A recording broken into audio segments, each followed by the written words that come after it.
Әнші қоян. Баяғыда бір жас аңшы тундрада аң аулап жүріп, бір төп көжегімен қаперсіз жайылып жатқан қоянды көріпті де, бұқпантайлап қастарына жақындапты. Қоян аңшыны байқап қалып, «Қашыңдар, еріңдер соңымнан» деп айғайлапты көжектеріне. Көжектері енесінің соңынан томпаңдай жөнеліпті.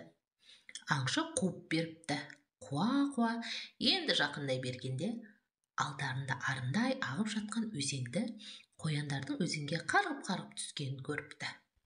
Ол жағаға жеткенше, қояндар арғы бетке жүзіп өтіп, бір төмпешектің тасасына жасырыныпты. Жүгіре-жүгіре әбден титықтаған аңшы бір қойтасқа тізе бүгіп жылап жіберіпті. Ал кішкентай көжек төбенің басынан құлағын ғана қылтитып, аңшының көңілін басатын бір әнді шырқап қоя беріпті. Емін еркін қыдырдық, асыр салып жүгірдік, аңшы келіп қуғанда, өте шықтық судан да.